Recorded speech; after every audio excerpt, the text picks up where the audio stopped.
भगवते वासुदेवाय। भागवत महापुराण चतुर्थ स्कंध अष्टादश अध्याय। अष्टादशरे पृथु बळे सर्वे दुहिले मही भले। मैत्रेय उवाच कुपित स्फुरित वचन स्वभावे अरुणलोचना। एमन्ते पृथु मुख चाहि भये चरणे शिर देई। विनय करी नाना स्तुति पुणी बोलई वसुमती। धरणी वाच भोनाथ कोप छाड़ मोते मुहि शरण गली तोते। जे आत्मा कार्य विचारई संसार सार आहरई। चितेन कल्पे भिन्ना भिन्ने पुष्परु मधुकर जेन्हे। जे शांत इह परलोके सुजोगी जन कहे मुखे। उपाय से फल भुंजंती उभय लोके नाही भ्रांति।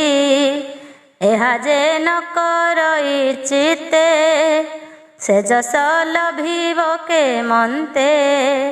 ब्रह्मा जे सर्व प्राणी हिते शस्य सामग्री कला जेते। से सर्व मोर देहे थिला एमन्ते तोर पिता मला। राजा वियोगे सर्वधर्म दुष्टे नासिले सर्वकर्म। जेते औषधि बीज थिला अराजा जोगे नाश गला।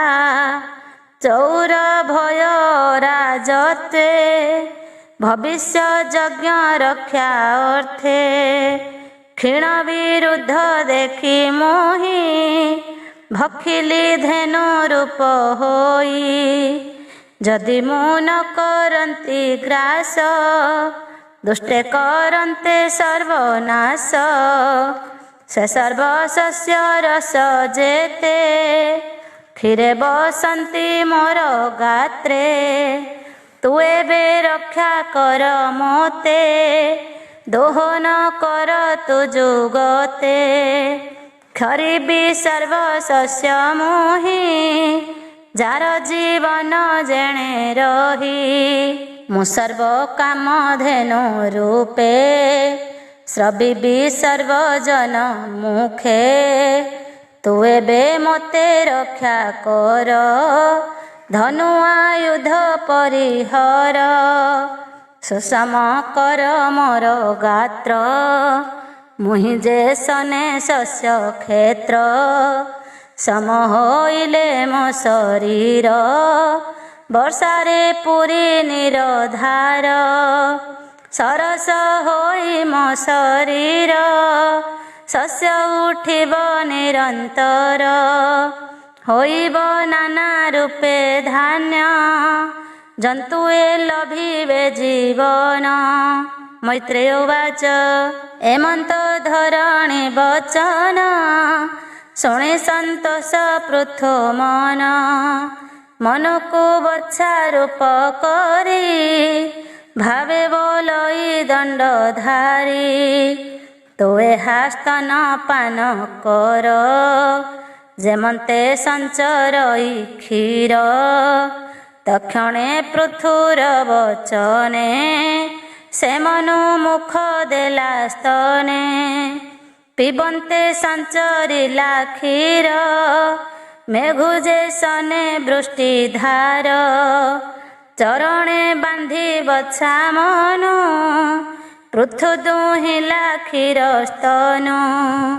क्षीरे पूरिला वसुन्धरी जे सने सिन्धुर लहरी। गर्भे जे शस्य बीज थिला क्षीर संगते संचरिला।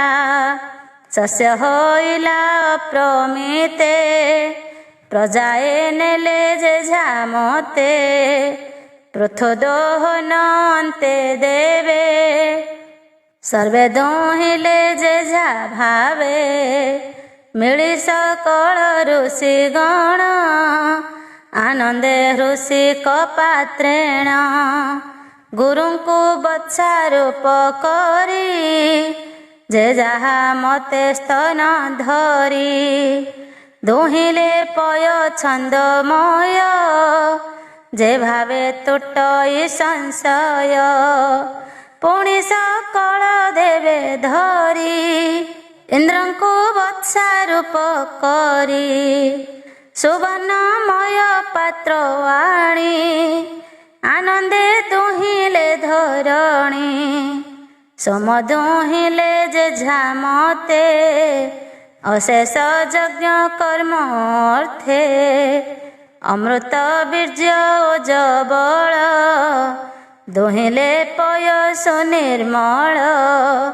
ଦୈତ୍ୟ ଦାନବେ ପୁଣ ଧରି ପ୍ରହ୍ଲାଦକୁ ବତ୍ସା କରି। ଦୁହିଁଲେ ଲୌହମୟ ପାତ୍ରେ ସୁରା ଶବ ଆଦି ଯେତେ। ବିଶ୍ୱାବସୁଙ୍କୁ ବତ୍ସା କରି ଗନ୍ଧର୍ବ ଅପସରା ଧରି। ଦୁହିଁଲେ ପଦ୍ମ ପାଦେ କ୍ଷୀର ମଧୁର ସୁଗନ୍ଧ ସୁନ୍ଦର। ଶ୍ରାଦ୍ଧ ଦେବତା ପିତୃଗଣେ ଶ୍ରଦ୍ଧାରେ କ୍ଷୀର ଜଣେ ଜଣେ। ଅର୍ଜମା ବତ୍ସା କରି ହସ୍ତେ କବ୍ୟ ଦୁହିଁଲେ ଆମ ପାତ୍ରେ। ସକଳ ସିଦ୍ଧ ଗଣ ରଙ୍ଗେ କପିଳ ବତ୍ସା ଘେନି ସଙ୍ଗେ। ସଂକଳ୍ପମୟ କ୍ଷୀର ଧାରେ ଦୁହିଁଲେ ଜନ ଉପକାରେ। ପୁଣି ମିଳିଲେ ବିଦ୍ୟାଧରେ ଯେ ଯାହା ପାତ୍ର ଧରି କରେ। ଏହୁ ଆକାଶ ପାତ୍ର ଧରି ଖେଚରୀ ବିଦ୍ୟା ଦୁହିଁ କରି। ଆନନ୍ଦ ମନେ କ୍ଷୀର ଦୁହିଁ ବସିଲେ ଯେଝା ଭାବେ ଯାଇ। ପୁଣି ମିଳିଲେ ପୁଣ୍ୟ ଜନେ ମୟକୁ ବତ୍ସା କଳ୍ପି ମନେ। ମାୟାବୀ ଗଣ ପୁଣି ଆସି ଧରଣୀ ସ୍ତନ ତଳେ ବସି। ଆନନ୍ଦ ପାତ୍ର କରି ମନ ସର୍ବେ ଦୁହିଁଲେ ଅନ୍ତର୍ଧ୍ୟାନ। ମିଳିଲେ ଯକ୍ଷ ରକ୍ଷ ଗଣେ ଭୂତ ବେତାଳ ଜାତୁ ଧାନେ। କପାଳ ପାତ୍ରକୁ ଧଇଲେ ରୁଦ୍ରଙ୍କୁ ଆଣି ବତ୍ସା କଲେ। ରୁଧିର ମଧ୍ୟ ସେ ଦୁହିଁଲେ ପିଶାଚେ ଆନନ୍ଦ ହୋଇଲେ। ତକ୍ଷଣେ ସର୍ପ ଗଣେ ଆସି ଧରଣୀ ସ୍ତନ ତଳେ ବସି। ତକ୍ଷକ ବତ୍ସା ରୂପ କରି ପୟ ଦୁହିଁଲେ ସ୍ତନ ଧରି। ବିଳକୁ ପାତ୍ର କରି ରଙ୍ଗେ ବିଷ ଦୁହିଁଲେ ଅତି ବେଗେ। ପଶୁଏ ମିଳି ସ୍ତନ ଲାଗେ ବୃଷକୁ ବତ୍ସା କରି ବେଗେ। ତୃଣ ଦୁହିଁଲେ ଯେଝା ମତେ ପୃଥିରେ ଥିଲେ ଅବା ଯେତେ। ମାଂସାଶୀ ଗଣେ ପରେ ଆସି ଧରଣୀ ସ୍ତନ ତଳେ ବସି। ସିଂହ ସହିତେ ପଶୁ ଗଣେ ମାଂସ ଦୋହନ କଲେ ବଣେ। ଶରୀର ପାତ୍ରେ ମାଂସ ତୁହି ଆନନ୍ଦ କଲେ ନିଜ ଦେହି। ପକ୍ଷୀଏ କ୍ଷୀର ପାନ ଆସେ ମିଳିଲେ ଧରଣୀର ପାଶେ। କରୁଡ଼ ବତ୍ସା କରି ବଳେ କୀଟ ଫଳକୁ ସେ ଦୁହିଁଲେ। ସକଳ ବୃକ୍ଷେ ଆଗ ସରି ବଟ ବୃକ୍ଷକୁ ବତ୍ସା କରି। ସନ୍ତୋଷେ ତୁହି ରସମୟେ କ୍ଷୀର ବରସି ନିଜ ଦେହେ ହିମବନ୍ତଙ୍କୁ ବଛା କରି ଧାତୁ ଦୁହିଁଲେ ସର୍ବଗିରି। ସେ ପୃଥୁ ବସେ ଥିଲା ସକଳେ କାମ ଦୁଘା ହେଲା। ଏମନ୍ତେ ପୃଥୁ ଆଦି ସର୍ବେ କ୍ଷୀର ଦୁହିଁଲେ ଯେଝା ଭାବେ। ଯେତେକ ଲୋକ ମୁନି ଆଦି ଦୁହିଁଲେ ନିଜାନ ସମ୍ପାଦି। ପୃଥୁ ଧରଣୀ ମୁଖ ଚାହିଁ ଆନନ୍ଦ ମନେ ବିଚାରଇ।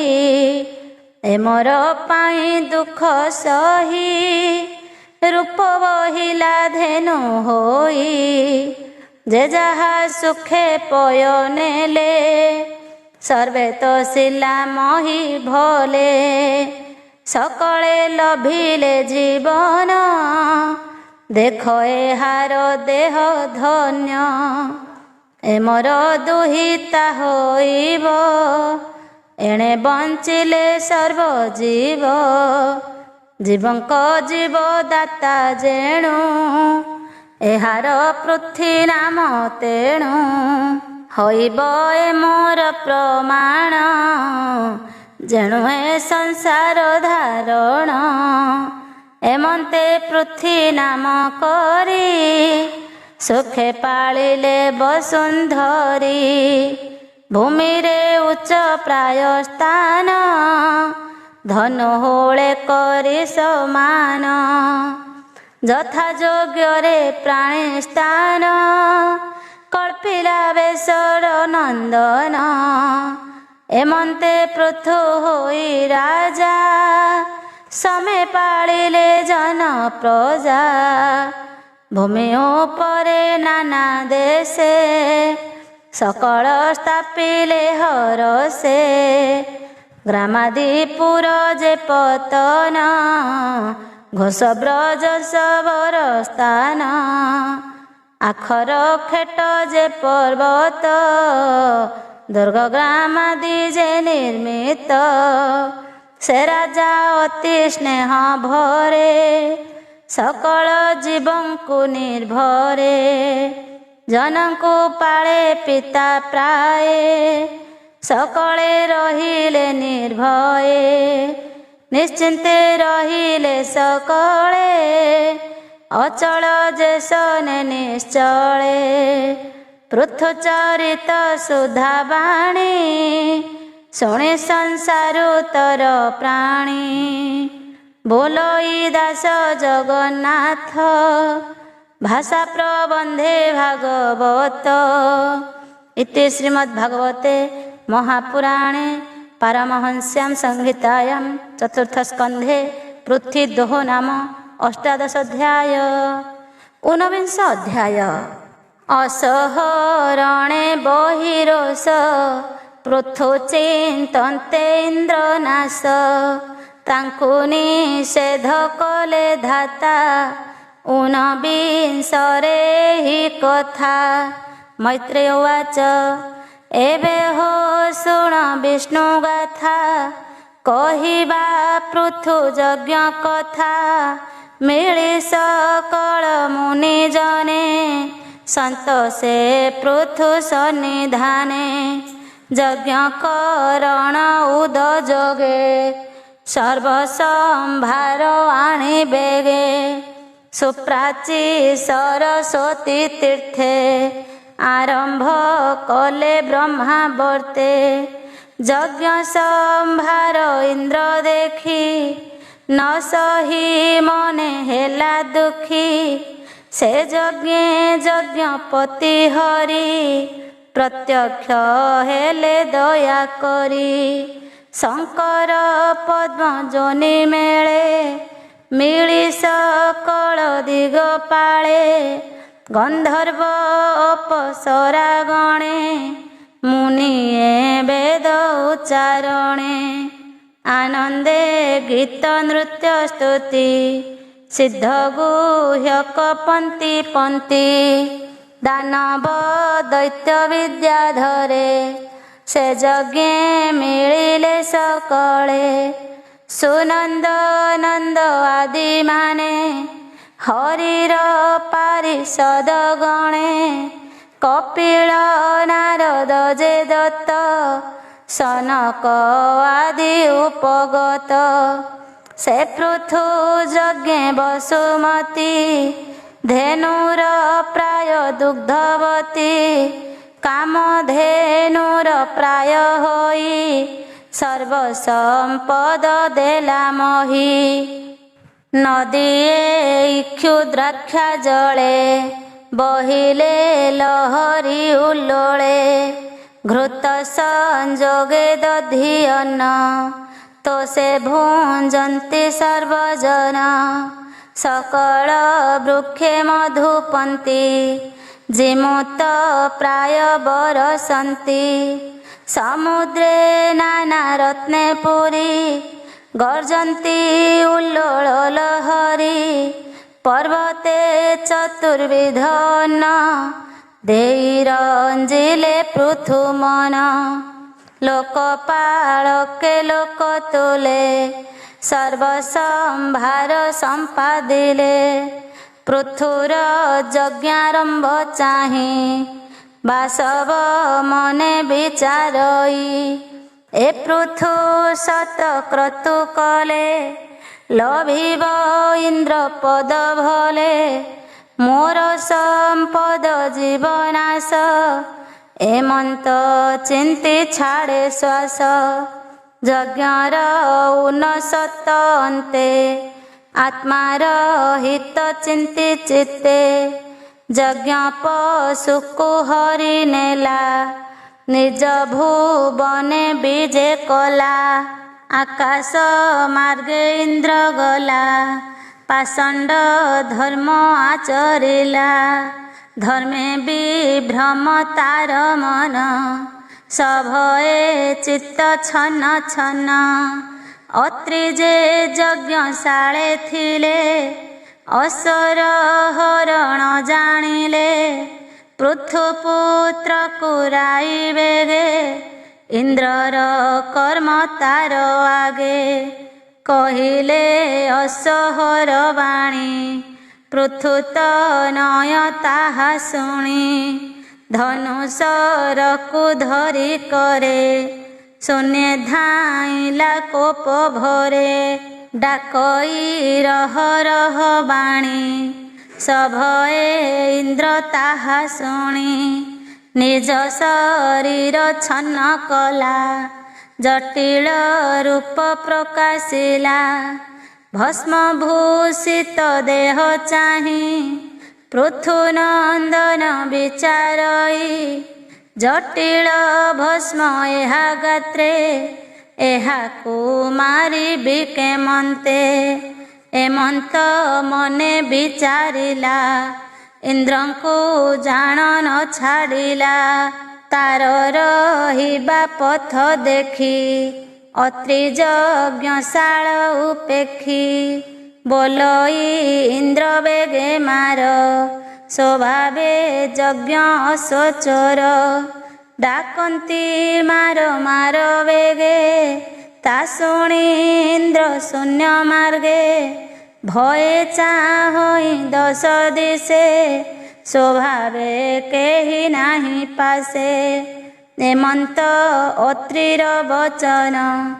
ଶୁଣନ୍ତେ ପୃଥୁର ନନ୍ଦନ ଧାଇଁଲା ଶୂନ୍ୟ କୋପ କରି ହସ୍ତିକୁ ଯେସନେ କେଶରୀ ବାସବ ଦେଖି ତ୍ରାସ ମନ ଅଶୋକୁ ଛାଡ଼ି ଅନ୍ତର୍ଧ୍ୟାନ ରହିଲା ଶୂନ୍ୟ ମାର୍ଗେ ଯାଇ ପୃଥୁ ନନ୍ଦନ ବିଚାରଇ ଅଶୋକୁ ଘେନି ମହାରୋଷେ ଇନ୍ଦ୍ରକୁ ଚାହେଁ ଦଶ ଦିଶେ ନ ଦେଖି ପୁଣି ଯଜ୍ଞସ୍ଥାନେ ମିଳିଲା ଅତ୍ରି ସନ୍ନିଧାନେ ଅସର ରଜ୍ଜୁ କରେ ଧରି ଅତ୍ରି ଚରଣେ ନମସ୍କରି ତାର ଅଦ୍ଭୁତ କର୍ମ ଦେଖି ମୁନିଏ ନାମ ଉପଲକ୍ଷି ବିଷ୍ଣୁ ଉଦ୍ଦେଶ୍ୟ ଆଣେ ଅସ ଦେଲେ ତା ନାମ ବିଜିତାସ। ପୁଣି ହିଁ ରଜନୀ ପ୍ରବେଶେ ଇନ୍ଦ୍ର ମିଳିଲା ଯଜ୍ଞ ଦେଶେ। ଦେଖିଲା କେହି ନାହିଁ ପାଶେ ସେ ପୁଣ ମନର ହରସେ। ଯଜ୍ଞର ଜୁପ ତଳୁ ଛନେ ହରିଲା ସୁବର୍ଣ୍ଣ ରସନେ। ବିଚାରି ଅନ୍ଧକାର ଛଳେ ଅଶକୁ ପୁଣି ନେଲା ବଳେ। ଅତ୍ରି ଦେଖନ୍ତେ ଶୂନ୍ୟ ମାର୍ଗେ ତ୍ରାସେ ପଳାଏ ଇନ୍ଦ୍ର ବେଗେ। ବିଜିତାସର ମୁଖ ଚାହିଁ ବୋଲଇ ଅଶ ଆଣ ଯାଇ। ତା ଶୁଣି ହସ୍ତେ ଧନୁ ଧରି ଧାଇଁଲା ଘୋର ନାଦ କରି। ଡାକଇ ରହ ରହ ବାଣୀ ତାର ବଚନ ଇନ୍ଦ୍ର ଶୁଣି। ପଥେ ଅଶକୁ ଛାଡ଼ି ଛନେ ତକ୍ଷଣେ ଗଲା ଅନ୍ତର୍ଧ୍ୟାନେ। ପୁଣି ସେ ଅଶ ଧରି କରେ ମିଳିଲା ପିତା ଯଜ୍ଞ ଘରେ। ଅଶ ଚୋରାନ୍ତେ ଇନ୍ଦ୍ର ପଥେ ଛଳେ ଧଇଲା ରୂପ ଯେତେ। ପାଷଣ୍ଡ ଜନ ସେହି ମତେ ରୂପ ପ୍ରକାଶନ୍ତି ଜଗତେ। ପୃଥୁର ଯଜ୍ଞ ବିନାଶନେ ଇନ୍ଦ୍ରର ଯେତେ ରୂପ ଛନେ। ପାଷଣ୍ଡେ ସେହି ରୂପ ଚିନ୍ତି ସଂସାରେ ଭ୍ରମ ସେ କରାନ୍ତି। କେ ନଗ୍ନ ରକ୍ତପଟ ଧରେ କେ ଭସ୍ମ ଭୂଷଣ ଶରୀରେ। ଅଧର୍ମ ମାର୍ଗ ଆଚରନ୍ତି ଆତ୍ମାର ହିତ ନ କରନ୍ତି। ପାଷଣ୍ଡ ମାର୍ଗେ ଥାଇ ନିତ୍ୟେ ଦୂଷଣ ଦେଇ ବେଦ ପଥେ। ସେ ରୂପ ପ୍ରକାଶୀ ବ୍ରହ୍ମାଣ୍ଡେ ନିଗମ ନିନ୍ଦିବେ ପାଷଣ୍ଡେ। ତାହାଙ୍କ ମତ ଯେ କରନ୍ତି ଅନ୍ତେ ନରକେ ପ୍ରବେଶନ୍ତି। ସେ କଥା ଶୁଣି ପୃଥୁ କୋପେ ଇନ୍ଦ୍ର ଜିଘାଂସେ ଦେହ କମ୍ପେ। ଇନ୍ଦ୍ର ମାରଣେ କୋପ କରି ନିଜ କୋଦଣ୍ଡ ଶର ଧରି। କୋପନ୍ତେ ଅରୁଣ ନୟନ ପ୍ରଚଣ୍ଡ ବିରାଜେ ବଦନ। ପୃଥୁ ଗମନ ଦେଖି ରଣେ ବେଗେ ମିଳିଲେ ବିପ୍ରଗଣେ। ଇନ୍ଦ୍ର ବିଷଏ କୋପ ବହି ବୋଲନ୍ତି ପୃଥୁ ମୁଖ ଚାହିଁ। ଭୋ ପୃଥୁ ଶୁଣ ଧର୍ମ କଥା ଆଗମ ନିର୍ଗମ ବ୍ୟବସ୍ଥା। ପଶୁର ବିନା ଅନବଦ୍ଧ ଯଜ୍ଞରେ ଅଟଇ ନିଷେଧ। ତୋ ଯଜ୍ଞ କୀର୍ତ୍ତି ନାଶେ ଇନ୍ଦ୍ର ଆମ୍ଭେ ନାଶିବୁତା ନରେନ୍ଦ୍ର। ମନ୍ତ୍ର ଆହ୍ୱାନ ବଳେ କରି ଅଗ୍ନିରେ ଆହୁତିକୁ ଧରି। ନାଶିବୁ ତୋହର ହିତ ତୋର ମାରିବା ନହେ ଯୁକ୍ତ। ଏମନ୍ତ ପୃଥୁ ଆଗେ କହି ଋତି ଯେ ଅତି କୋପ ବହି। ଶ୍ରୁବକୁ ସର୍ବେ ଧରି ହସ୍ତେ ଅଗ୍ନିରେ ଆହୁତି ଦିଅନ୍ତେ। ବ୍ରହ୍ମା ମିଳିଲେ ତତକ୍ଷଣ ସମସ୍ତ ମୁନି ସନ୍ନିଧାନ। ଇନ୍ଦ୍ରର ହିତ ଚିତ୍ତେ ବହି ବୋଲନ୍ତି ମୁନି ଗଣେ ଚାହିଁ। ଶୁଣ ହେ ସର୍ବ ବିପ୍ରବର ଯାହାକୁ ଯଜ୍ଞେ ତୁମ୍ଭେ ମାର। ଯେ ଦେବ ଯଜ୍ଞ ଭାଗ ଭୁଞ୍ଜେ ସେ ଦେବ ଦେହ ଇନ୍ଦ୍ର ତେଜେ। ଏ ଇନ୍ଦ୍ର ନାରାୟଣ ତନୁ ଏହାକୁ ଛାଡ଼ ତୁମ୍ଭେ ମନ୍ୟୁ। ଏହାର ଦେହେ ସର୍ବଦେବେ ନିତ୍ୟ ବସନ୍ତି ଯଜ୍ଞ ଭାବେ। ଆହୁତି ଯାର ମୁଖେ ଦେଇ ତାହାକୁ କୋପ ନ ଯୋଗାଇ। ଏହାକୁ କୋପ ତୁ ନ କର ଯଜ୍ଞ ପୁରୁଷ ଅର୍ଥେ ବର। ଏ ଧର୍ମ ପରମ କାରଣ ଅଶେଷ ସୃଷ୍ଟି ଉଦ୍ଧାରଣ। ଏ ଯଜ୍ଞେ ଦ୍ରୋହ କର୍ମ କଲା ପାଷଣ୍ଡ ପଥ ବିସ୍ତାରିଲା। ପାଷଣ୍ଡ ଉଦ୍ଧରିବା ଅର୍ଥେ ତୋ ଅବତାର ଏ ଜଗତେ। ତୋ ଶେଷ କଳ ଗୁଣମଣି ଅପୂର୍ବ ନୁହେଁ କିଛି ପୁଣି। ବେଣର ଦେହେ ଯେତେ ଦୋଷ ତୋ ଜନ୍ମ କଲା ତାହା ନାଶ। ତୁ ଏବେ ମୋର ବୋଲ କର ପାଷଣ୍ଡ ପ୍ରାଣୀଙ୍କି ଉଦ୍ଧର। ମୈତ୍ରେୟ ଉବାଚ ଏମନ୍ତ ବ୍ରହ୍ମାର ବଚନେ ଇନ୍ଦ୍ରକୁ କୋପ ଛାଡ଼ି ମନେ। ଯଜ୍ଞର ଅବଭୃତ ସ୍ନାନେ ଦକ୍ଷିଣା ଦେଇ ବିପ୍ରଜନେ। ଯଜ୍ଞେ ତୋଷିଲେ ସର୍ବଜନ ଅନ୍ନବସନ ଧେନୁ ଦାନେ। ସେ ବିପ୍ରଜନ ହୋଇ ତୋଷ ପୃଥୁକୁ କରନ୍ତି ଆଶିଷ। ବ୍ରହ୍ମା ବଚନେ ସର୍ବଦେବେ ତୋଷ ହୋଇଲେ ଯଜ୍ଞ ଭାଗେ। ଏମନ୍ତ କହି ପଦ୍ମଜନି ସଙ୍ଗେ ସକଳ ବିପ୍ର ଘେନି। ତକ୍ଷଣେ ଗଲେ ନିଜ ସ୍ଥାନେ ଶୁଣ ବିଦୁର ତୋଷ ମନେ। କହି ଦାସ ଜଗନ୍ନାଥ ଭାଷା ପ୍ରବନ୍ଧେ ଭାଗବତ। ଚତୁର୍ଥ ସ୍କନ୍ଧେ ପୃଥୁବାଣୀ ଶୁଣି ସଂସାରୁତର ପ୍ରାଣୀ। ଇତି ଶ୍ରୀମଦ୍ଭାଗବତେ ମହାପୁରାଣେ ପାରମହଂସ୍ୟାଂ ସଂହିତାୟାଂ ଚତୁର୍ଥ ସ୍କନ୍ଧେ ପୃଥୁଚରିତେ ଅଶ୍ୱମେଧେ ଏକନବିଂଶୋऽଧ୍ୟାୟ। ବିଂଶ ଅଧ୍ୟାୟ। ଇନ୍ଦ୍ର ସହିତେ ବିଷ୍ଣୁ ଆସି ପୃଥୁଙ୍କୁ ବରଦାନେ ତୋଷି। ପୃଥୁର ଇନ୍ଦ୍ରର ମିଳନ ବିଂଶତି ଅଧ୍ୟାୟେ ବର୍ଣ୍ଣନ। ମୈତ୍ରେୟ ଉବାଚ ଶୁଣ ବିଦୁର ସାବଧାନେ ପୃଥୁର ଯଜ୍ଞ ଅବସାନେ। ସେ ଯଜ୍ଞପତି ଭଗବାନ ଇନ୍ଦ୍ର ସହିତେ ଆଗମନ। ହରଷେ ପ୍ରଭୁ ଯଜ୍ଞପତି ପୃଥୁକୁ ଚାହିଁଣ କହନ୍ତି। ଶ୍ରୀ ଭଗବାନ ଉବାଚ ଶୁଣ ହେ ପୃଥୁ ନୃପନାଥ ଇନ୍ଦ୍ର ଯେ କଲା ଯଜ୍ଞେ ଘାତ।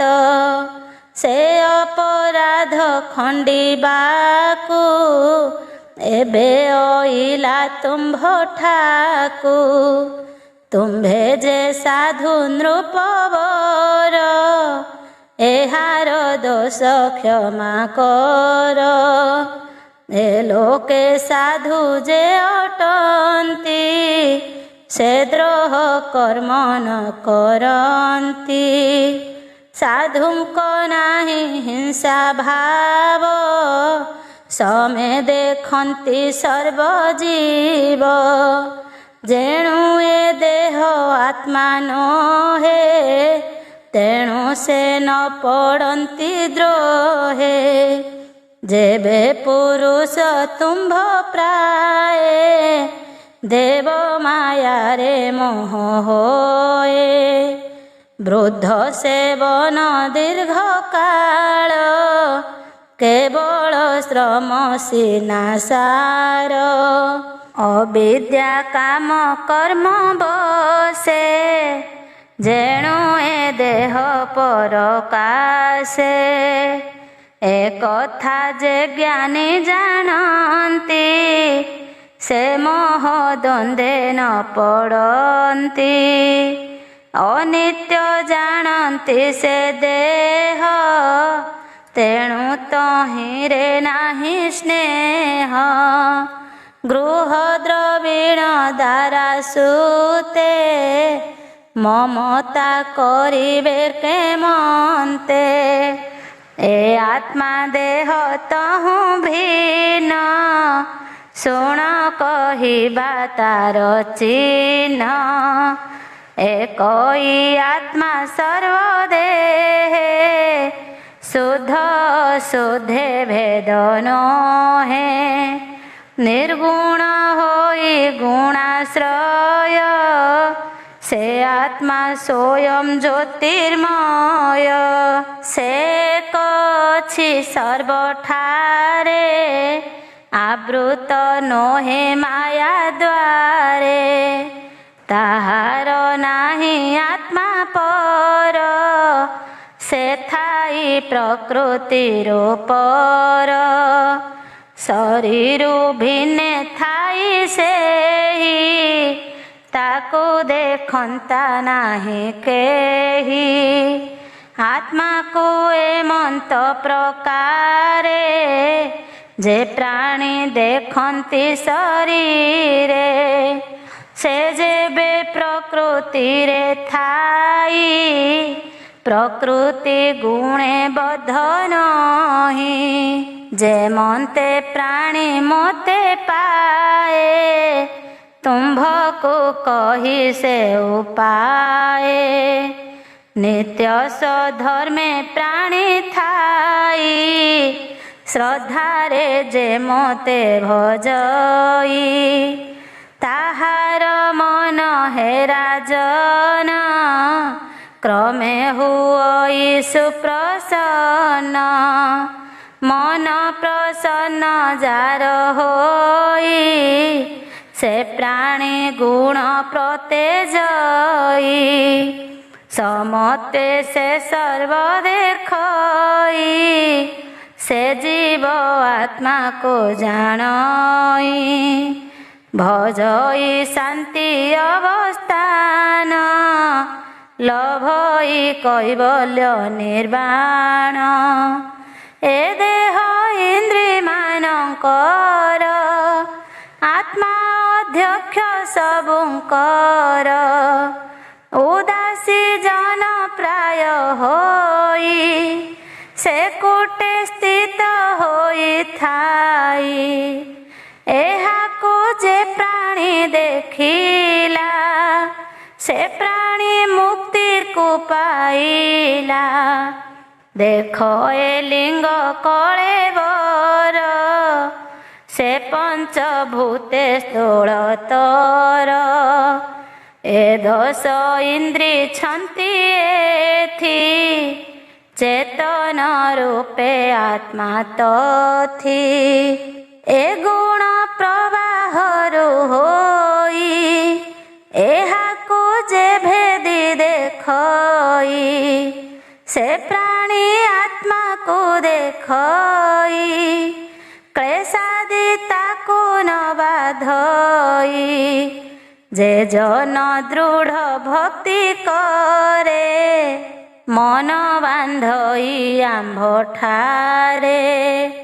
ବିପଦ ସମ୍ପଦରେ ତାର, କେବେ ହେନ ହୋଇ ବିକାର। ଶୋକାଦି ଦ୍ୱାରା ସେହି ମାନେ, ବ୍ୟଥିତ ନୁହନ୍ତି ଅଜ୍ଞାନେ। ଏବେ ହୋ ବେଣଙ୍କ ନନ୍ଦନ, ଶୁଣିବା ଆମ୍ଭର ବଚନ। ଉତ୍ତମ ମଧ୍ୟମ ଅଧମ, ଏ ତିନି ଦେଖ ତୁମ୍ଭେ ସମ। ଏ ଦୁଃଖ ସୁଖ ସମ କର, ଇନ୍ଦ୍ରିୟ ମାନଙ୍କୁ ନିବାର। ବନ୍ଧୁ ଅମାତ୍ୟ ଆଦି ଯେତେ, ମୋହର ଦେବା ଜାଣି ଚିତେ। ତାହାଙ୍କୁ ସଙ୍ଗତେ ଘେନିଣ, ପ୍ରଜାଙ୍କୁ ପାଳ ସ୍ୱଧର୍ମେଣ।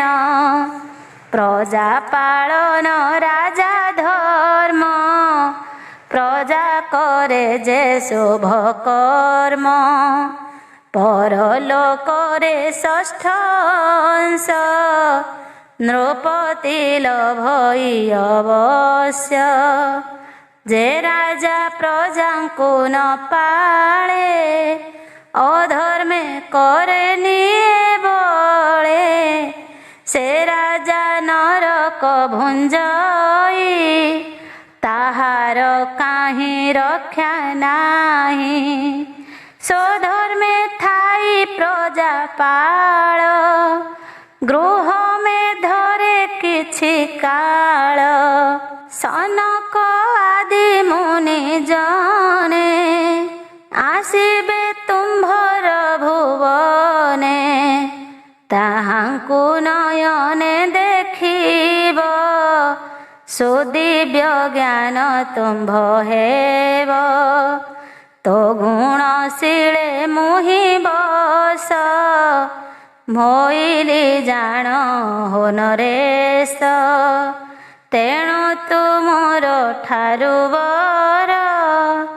ଯେ ଇଚ୍ଛା ମାଗ ନୃପବର ତପସ୍ୟା ଯୋଗ ଯୋଗେ ମୁହିଁ ଦୁର୍ଲଭଟେ ଜାଣ ତୁହି ଯାହାର ଚିତ୍ତ ସମେ ଥାଇ ତା ହୃଦେ ନିରତେ ମୁଁ ଥାଇ ମୈତ୍ରେୟ ବାଚ ଏମନ୍ତେ ପ୍ରଭୁ ଭାବଗ୍ରାହୀ ପୃଥୁଙ୍କୁ କହିଲେ ବୁଝାଇ ହରିଙ୍କ ଆଜ୍ଞା ଧରି ଶିରେ ତକ୍ଷଣେ ପାଦେ ପ୍ରଣମିଲେ ଏମନ୍ତ କାଳେ ଦେବରାଜ ଆପଣା କର୍ମେ ପାଇଲାଜ ପୃଥୁଙ୍କ ଚରଣେ ପଡ଼ିଲେ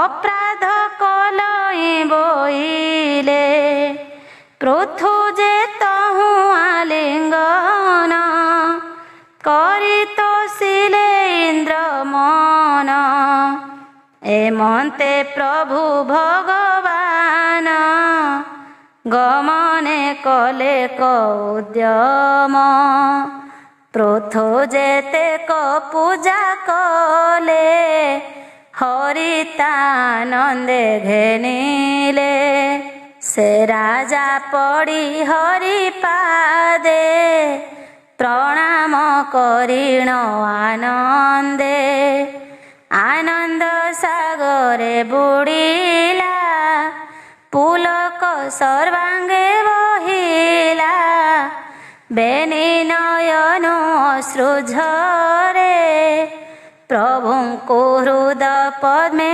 ଧରେ କର ଅଞ୍ଜଳି ଶିରେ ଦେଇ କହଇ ବିଷ୍ଣୁ ମୁଖ ଚାହିଁ ପୃଥୁବାଚ ଆଜ୍ଞା ଯେ ଦେଲ ବର ଘେନ ବରେ ମୋ ନାହିଁ ପ୍ରୟୋଜନ ବର ଘେନନ୍ତି ଭୋଗ ପାଇଁ ସେ ଭୋଗ ନରକେ କି ନାହିଁ কৈবল্যনাথ তোতে পাই কে ভোগ বাঞ্ছে জ্ঞানী হই অপরে মোক্ষ ধর্ম সার তহিরে বাঞ্ছা নাহি মোর তো পাদ পদ্ম মকরন্দ অতি রসাল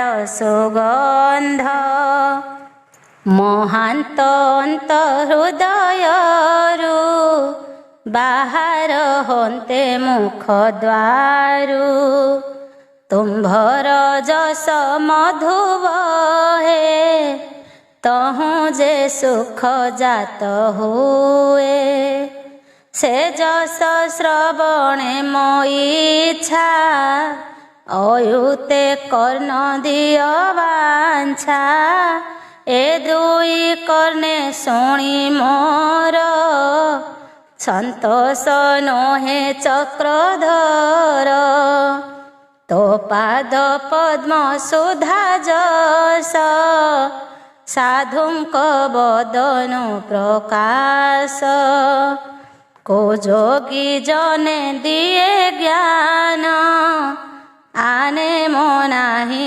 ପ୍ରୟୋଜନ ନିଖିଳ ପୁରୁଷ ଉତ୍ତମ ତୋ ଗୁଣାଳୟ ତୋ ଚରଣ ସେବିବି ଲକ୍ଷ୍ମୀର ପରାଏ ତା ସଙ୍ଗେ କଳିନି କି ହୋଏ ଜଗତ ଜନନୀ ସಮೇତ ବାଦ ହେଲେ ହେଁ ଅବିରତେ ତଥାପି ସେବାନତେ ଯିବି ଅବଶ୍ୟ ସେ ପାଦ ଭଜିବି ଦିନ ବତ୍ସଳ ତୋର ବାନା ଭକ୍ତରେ ତୋହର କରୁଣା ଏଣୁ ଭଜନ୍ତି ଏକ ଭାବେ ନିଷ୍କାମ ଭାବରେ ସାଧବେ ଅନ୍ୟତ୍ର ଫଳ ନ ବାଛନ୍ତି ଆନନ୍ଦେ ତୋ ପାଦେ ଭଜନ୍ତି ଭଜିଲା ଲୋକ ଠାରେ ଯାହା ବର ମାଗ ତୁ ବୋଲୁ ଯାହା ଭୋନାଥ ତୋହର ଏ ବାଣୀ ଜାଣିଲି ଏ ବିଶ୍ୱ ମୋହିନୀ ଫଳ ଆଶାରେ ଲୋଭୀ ହୋଇ ମାୟା ମୋହରେ ଭ୍ରମୁ ଥାଇ ତାଙ୍କୁ ନ ଦେବ ଭୋଗ କିଛି ଯେବେ ଭୋକତେ ଦୟା ଅଛି ପିତା ଯେ ସନେ ପୁତ୍ର ହିତେ କରଇ ସ୍ନେହ ବିରତେ ତୁମ୍ଭେ ସେ ରୂପେ ଆଚରିବ ତେବେ ଭକତ ନିସ୍ତରିବ ମୈତ୍ରେୟ ଉବାଚ ଏମନ୍ତ ପୃଥୁର ବଚନ ଶୁଣି କହନ୍ତି ଭଗବାନ ହେ ରାଜା ମୋ ଚରଣ ଯୁଗେ ତୋ ଦୃଢ଼ ଭକ୍ତି ହେଉ ବେଗେ ମୋର ବିଷୟ ତୋର ବୁଦ୍ଧି ଭକତି ଯୋଗେ ଯେ ପ୍ରସିଦ୍ଧି ଏଣୁ ଦୁସ୍ତର ମୋର ମାୟା ତୋତେ ନ ଲାଗୁ ପୁଣ୍ୟ ଦେହା ଏମନ୍ତ ପରମାର୍ଥ ବାଣୀ ରାଜସୀ ପୃଥୁରେ ସେ ଭଣୀ ତାର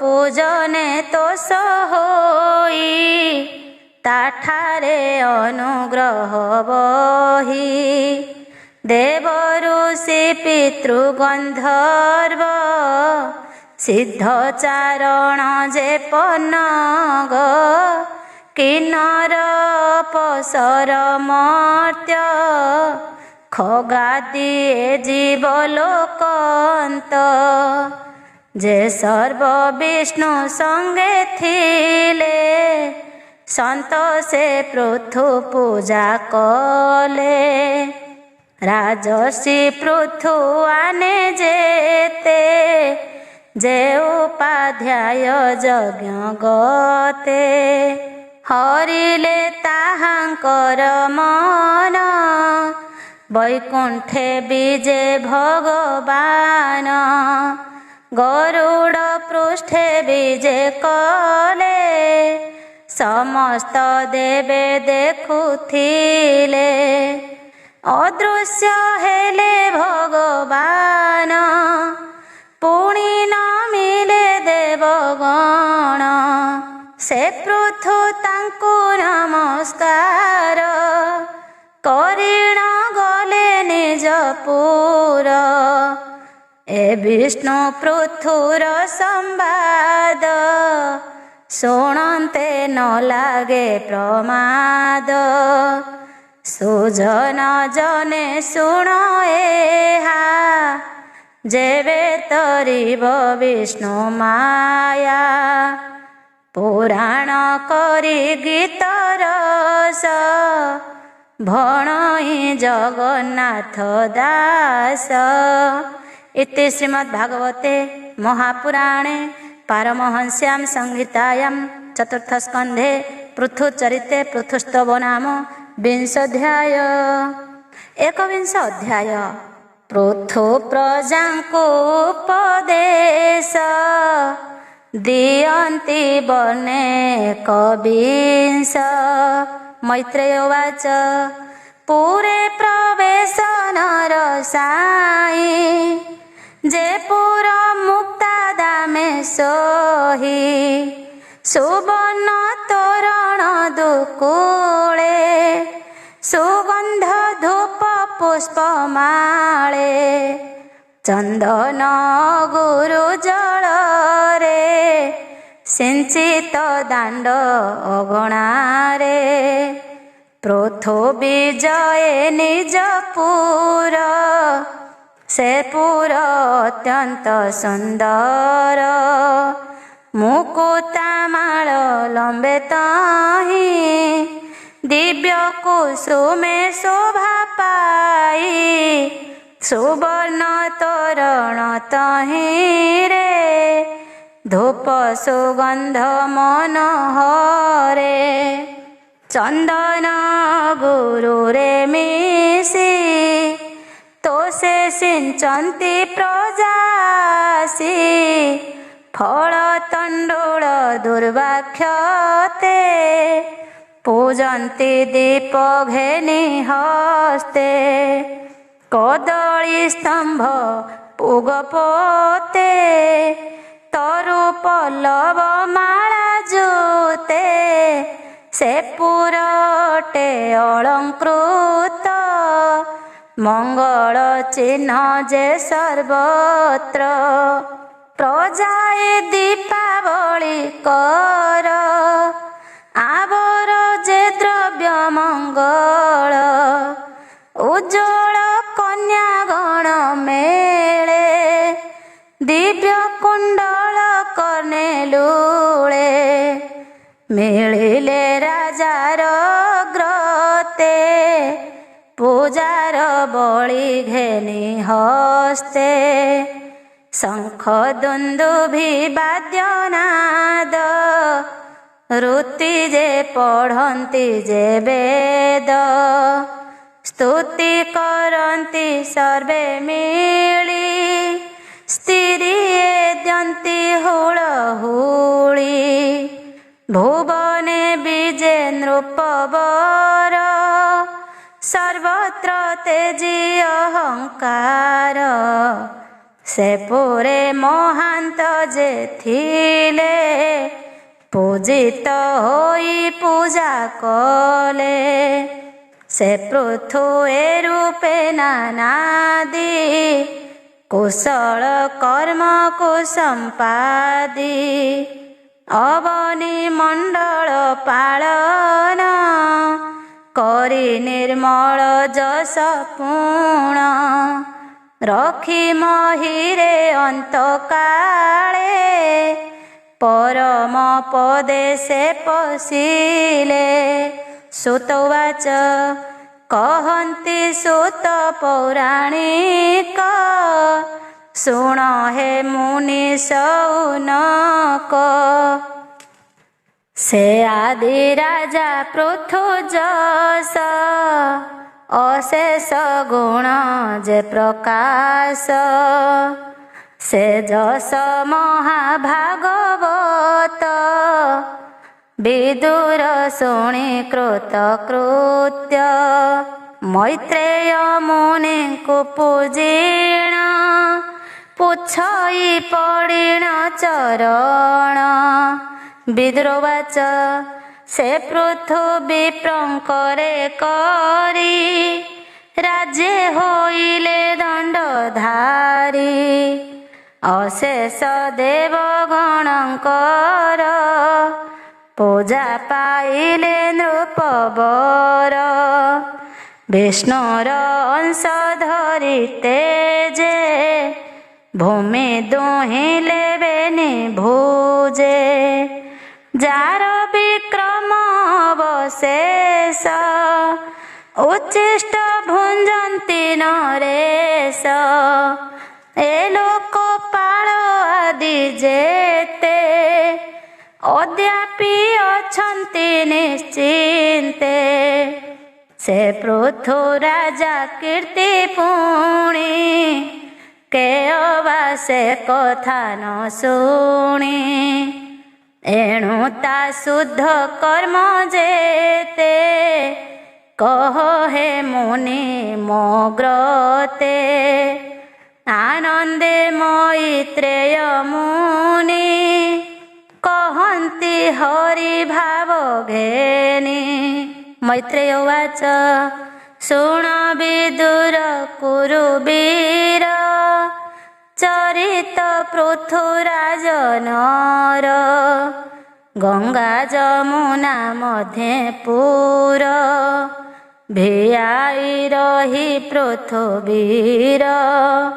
ପ୍ରାରବ୍ଧ କର୍ମ କ୍ଷୟ ପାଇଁ ଭୋଗ ଭୁଞ୍ଜନ୍ତି ନର ସାଇଁ।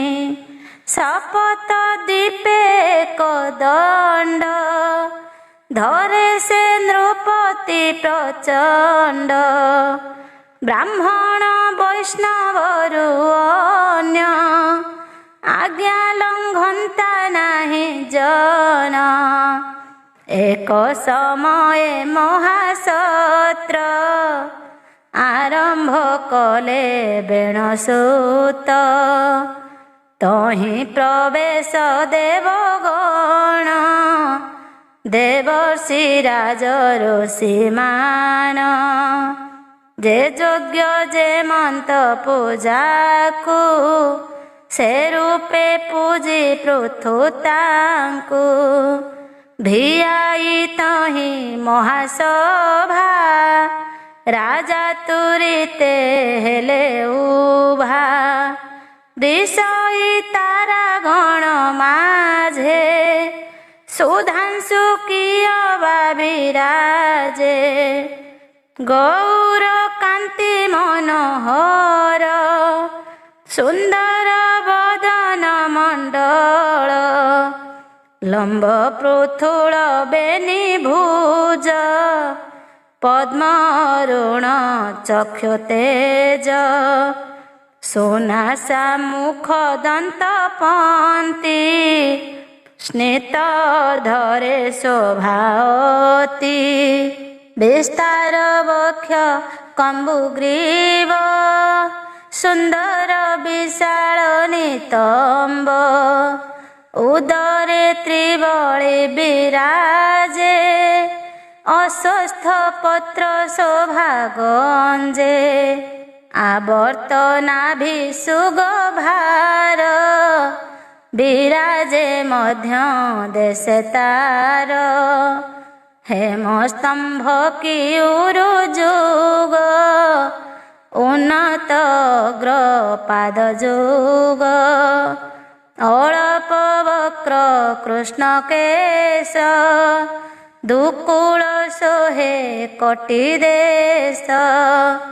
କନ୍ଧେ ଉତ୍ତରୀ ଯଜ୍ଞସୂତ୍ର କୃଷ୍ଣ ଜିନ କୁଶହସ୍ତ। ନିୟମେ ଛନ୍ତି ନରପତି ତେଣୁ ଭୂଷଣ ନ ଧରନ୍ତି। ତଥାପି ଦିବ୍ୟ ଶୋଭା ଦେହେ ଦେଖନ୍ତା ଜନ ମନ ମୋହେ।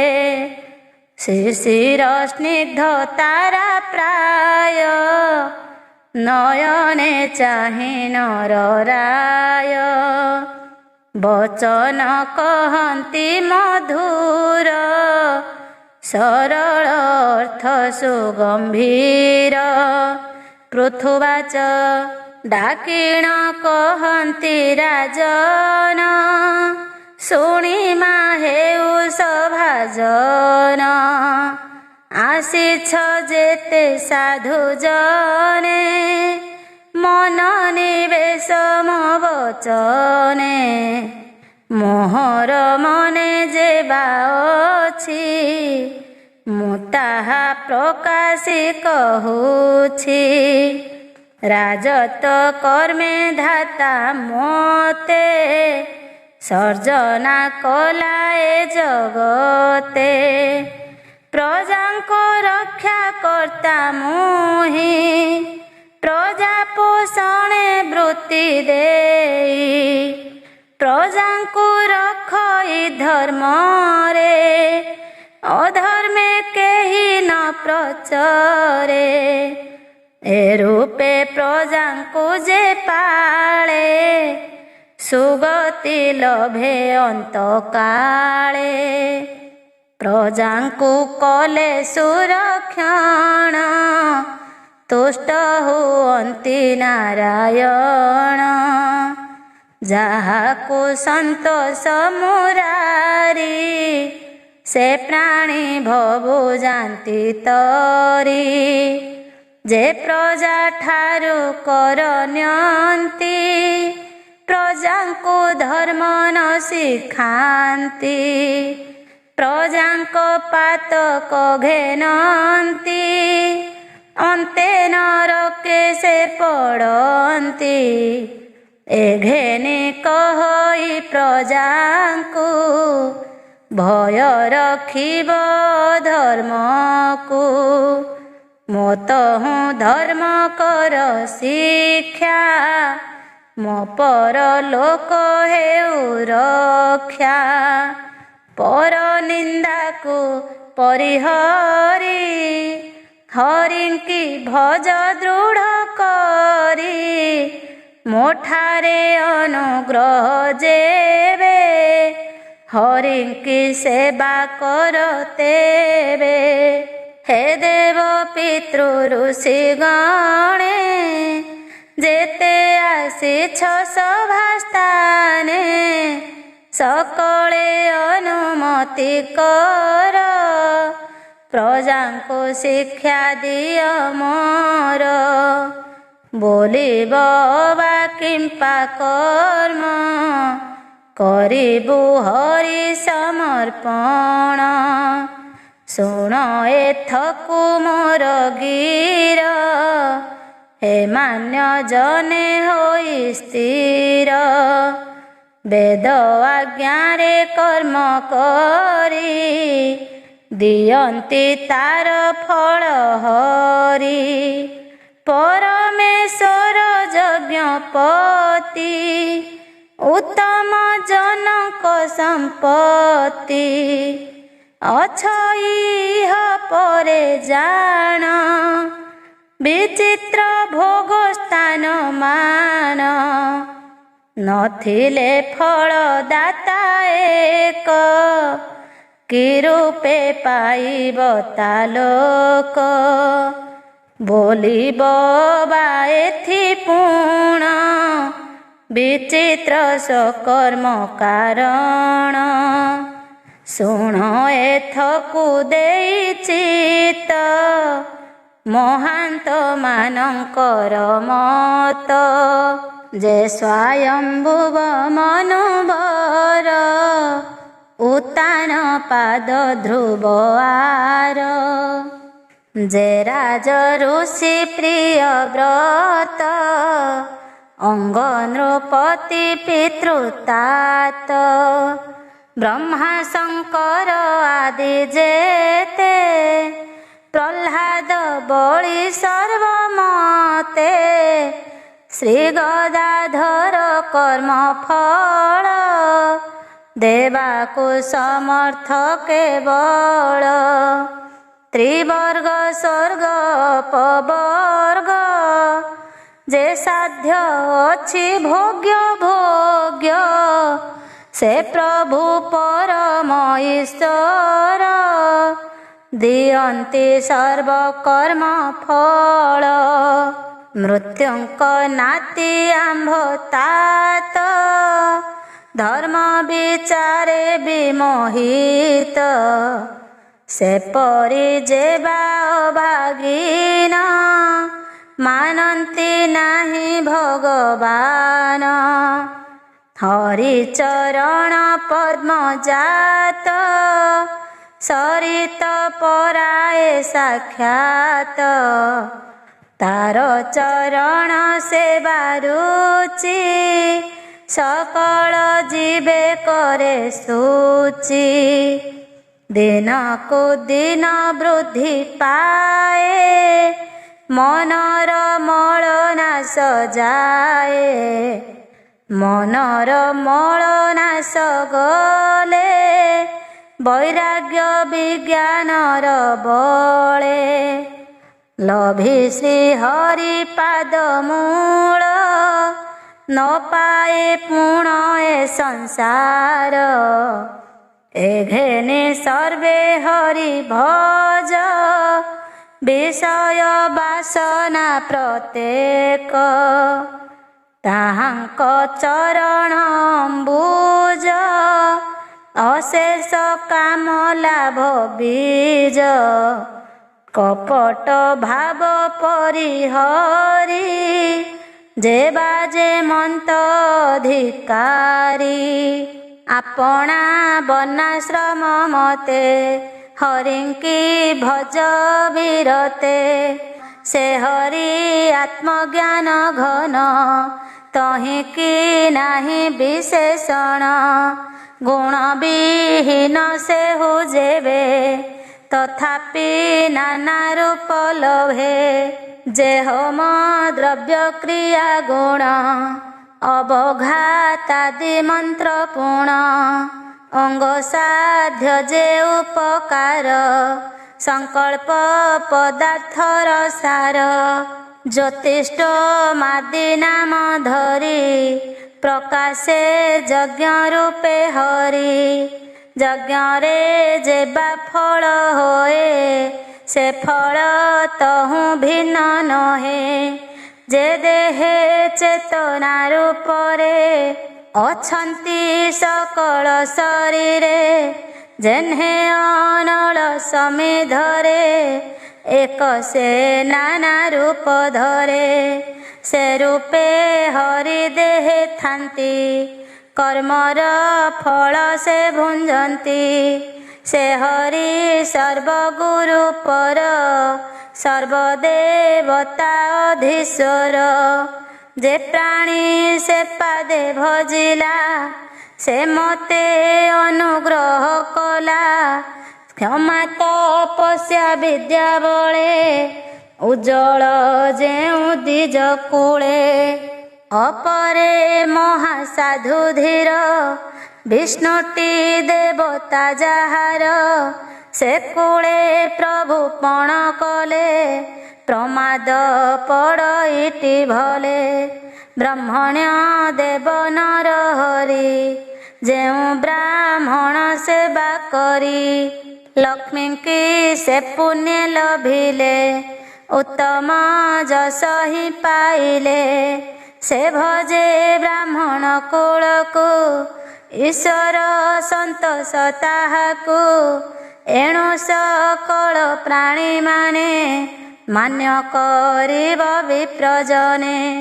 ବ୍ରାହ୍ମଣ ଦେବଙ୍କର ମୁଖ, ତାଙ୍କ ଭୋଜନେ ଯେଉଁ ସୁଖ। ସେ ସୁଖ ହରି ଆସ୍ୱାଦନ୍ତି, ଯଜ୍ଞେ ସେ ସୁଖ ନ ପାବନ୍ତି। ଏଣୁ ବିପ୍ରଙ୍କୁ ଭୁଞ୍ଜାଇଲେ, ସକଳ ଯଜ୍ଞ ଫଳ ମିଳେ। ଚେତନା ରହିବ ନଳେ, ଆହୁତି ମନ୍ତ୍ର ଭାବେ ଦେଲେ। ହରିତା କଲେ ହେଁ ଭୋଜନ, ସୁଖ ନ ଲଭନ୍ତି ତେସନ। ଯେ ବେଦ ଦର୍ପଣ ପରାଏ, ସକଳ ଧର୍ମ ଦୃଶ୍ୟ ହୋଏ। ଶ୍ରଦ୍ଧା ତପସ୍ୟା ଶୁଦ୍ଧାଚାର, ମୌନ ସଂଯମ ପ୍ରକାର। ସମ୍ପାଦି ଯେଉଁ ଦ୍ୱିଜ ମାନେ, ଧରନ୍ତି ତାକୁ ହରି ଧ୍ୟାନେ। ବେଦାର୍ଥ କରନ୍ତି ବିଚାର, ଯେ ବେଦ ହେତୁ ଏ ସଂସାର। ସେ ଦ୍ୱିଜ ପାଦ ପଦ୍ମ ଧୂଳି, ମୁଁ ନିତ୍ୟ ଧରିଛି ମଉଳି। ଯେ ପ୍ରାଣୀ ନିତ୍ୟ ଏହା ବହେ, ପାପ ନ ରହେ ତାର ଦେହେ। ସେ ସର୍ବଗୁଣେ ପୂଜ୍ୟ ହୋଇ, ସମ୍ପଦ ହାନି କେବେ ନହି। ଗୋବିପ୍ର ବିଷ୍ଣୁଙ୍କ କିଙ୍କରେ, ପ୍ରସନ୍ନ ହନ୍ତୁ ମୋର ଠାରେ। ମୈତ୍ରେୟ ଉବାଚ एमंत कहूँ पृथुराए पितृदेव द्विज समूहे सकले कले साधु बाणी से सभा मध्य जेते प्राणी कहन्ति पृथुंक ग्रते तुम्भे हे धन्य धर्म मते सुपुत्रे पुण्यलोक पाई ए वाक्य सत्य श्रुति कही ब्राह्मण साप दंडग्रस्त मले जे बेण तुम्भ तात से महापापी होइथिले तुम्भ सकाशु निस्तरिले हिरण्य कशिपु जेसने विष्णु निंदने जानते तमे तासुत विष्णु भक्ति भावे पिता को निस्तारिला पूर्वे तु एबे चक्रवर्ती पणे ए मही पाळ शुभ क्षणे बहु बछर तुम्भ आयु निरुज होई तनु रहु गुणे अखंड भोग भुंज भक्ति रे हरि पादे भज ब्रह्मण्य देव हरि कथा तुम्भर कीर्तने सर्वथा एणु आंभर तुम्भे नाथ तुम्भरे होइलु कृतार्थ आम्भंकु तुम्भे निस्तारिल हरिंक महिमा कहिल जे माने महत अटंती तांको चरित एही मती प्रजांकु द्यंती धर्म शिक्षा जेणे हुई सर्वरक्षा आम्भे अज्ञाने भ्रमुअति आम्भंकु देल दिव्य गति ए घोर तमु निस्तारिल हरि भजन शिक्षा देल हे शुद्ध सत्य पुण्य व्रत तुम्भंकु आम्भ प्रणमित तुम्भे जे जगत ईश्वर तुम्भ चरणे नमस्कार पृथु प्रजा जन चरित कहि विप्र जगन्नाथ मैत्रेय विदुर संवाद शुणन्ते न लागे प्रमाद इति श्रीमद्भागवते महापुराणे पारमहंस्यां संहितायां चतुर्थस्कन्धे पृथुचरिते एकविंशोऽध्यायः।